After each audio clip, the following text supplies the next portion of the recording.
بسم الله الرحمن الرحيم، وصل اللهم وسلم على إمامنا وحبيبنا سيدنا ونبينا سيدنا محمد، ألف صلاة وألف سلام عليه.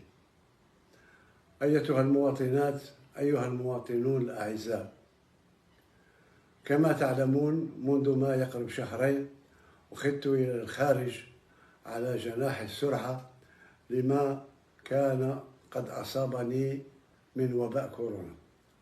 اليوم الحمد لله بفضل الله عز وجل وعيانته ولطفه في القضاء والقدر، وبفضل كذلك أطبائنا في المستشفى العسكري والأطباء الألمان، الحمد لله طريق تعافي بدأت فيه.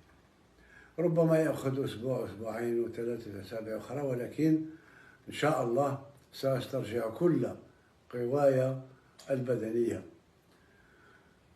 بعدي عن الوطن ليس معناه نسيان الوطن، فأنا أتابع يوميا إن لم أقل ساعة بساعة كل ما يجري في الوطن، وعند الضرورة أسدي تعليمات إلى الرئاسة. فبالنسبة للمسار الذي سطرناه مع بعض ترى الحملة الانتخابية، واليوم رانا في نهار يوم بعد ما مرت سنة على انتخابي، وأشكركم مرة أخرى على هذا. إذن بالنسبة للانتخابات طلبت من الرئاسة أن يروا يشوفوا مع اللجنة هذه مكلفة بالانتخابات بتحرير قانون الانتخابات الجديد، وباش يكون واجد في أقرب وقت. أتمنى 10 أيام ولا 15 يوم، ولكن في أقرب وقت باش ننطلق في العملية التي تأتي بعد الدستور. بالنسبة لفيروس كورونا، الحمد لله اللي رجعت الأمور تدريجيا من 1300 حالة إلى ما يقارب 520 حالة، فالشكر لله، والشكر كذلك لكل من ساهم في انخفاض هذا العدد. بالنسبة للحياة الاقتصادية، أعتقد أن الأمور ماشية والميزانية تاع 2020 ربما ظهر باللي قاعدين في الطريق اللي سطرناه، يعني أن لا يمس أي مواطن ذو دخل ضعيف بضرائب جديدة.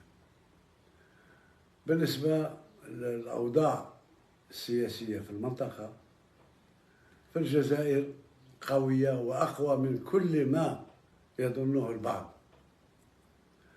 ما يجري حاليا كنا ننتظر فيه، ولكن الجزائر ما تزعزعش.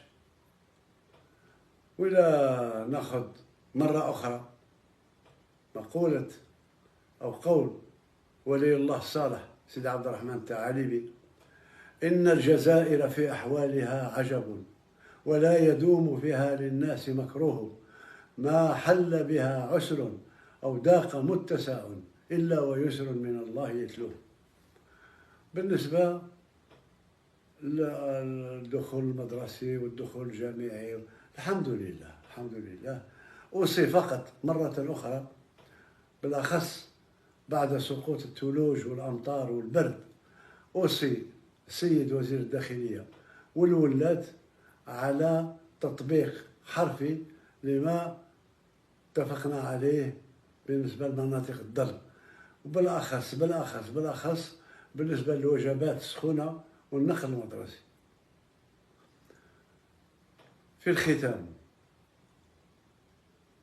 أتمنى إن شاء الله أن أكون بينكم في أقرب وقت وأسرع وقت، وليس بذلك على الله بعزيز.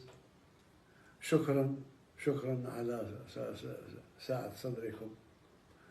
المجد والخلود لشهدائنا الأبرار. تحيا الجزائر. السلام عليكم.